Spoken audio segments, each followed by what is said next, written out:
Hey everyone, welcome back. Today we'll be visiting the Olson site, a prehistoric hunting blind area built by Paleo Indians on top of Rollins Pass.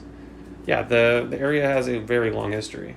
It's been used by natives for some say up to 10,000 years, and through recent history as well, as a railroad, as a road to mining, and now as a tourist destination.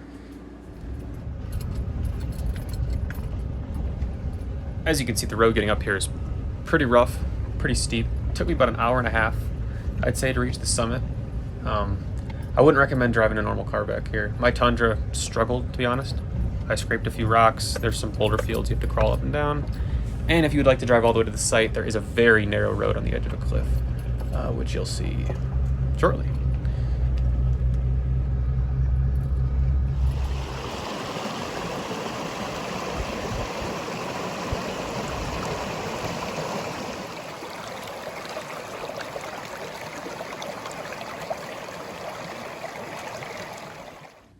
Rollins Pass is a documented history as a migratory route, hunting trail, and battlefield among the late prehistoric and contact period Indians of Colorado.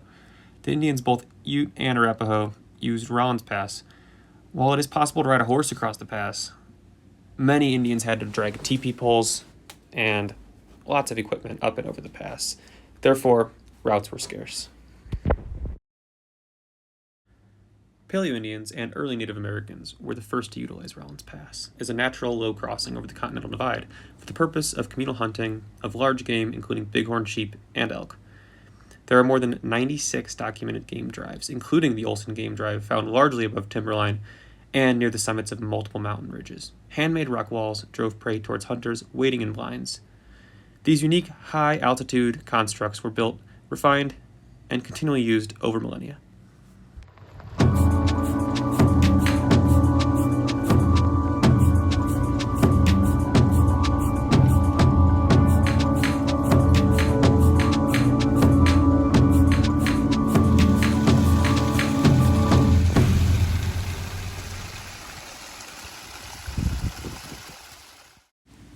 So as you can see, they built many walls on top of this mountain, funneling game into their kill zones in which they would spear the game with a projectile. It's quite impressive how they even got up here in the first place, let alone how they hunted up here, being that it took me well over an hour to drive up here, using my modern vehicle. I couldn't imagine.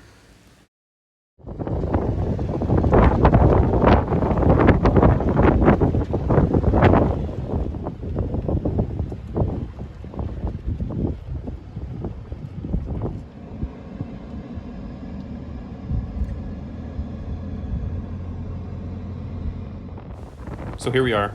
We finally arrived up at the first accessible hunting wall. These walls are stunning. They're sunk into the earth so deep you could just tell how old they are. I can't imagine building these.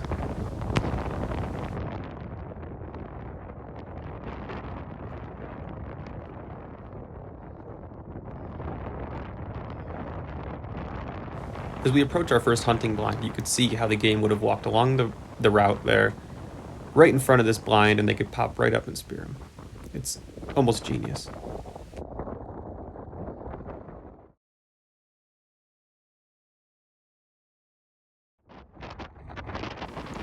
Here we are at another one of these hunting blinds. There's dozens of them up here.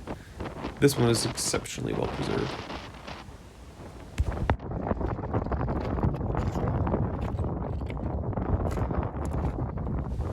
Sitting here where they sat gives you a real sense of what life was like back then. Having to eat what you kill must have been extraordinarily challenging.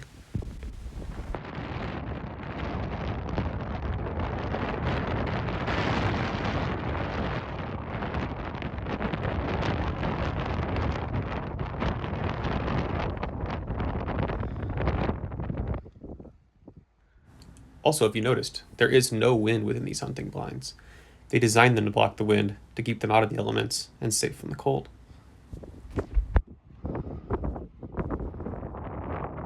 These rock walls stretch way into the distance.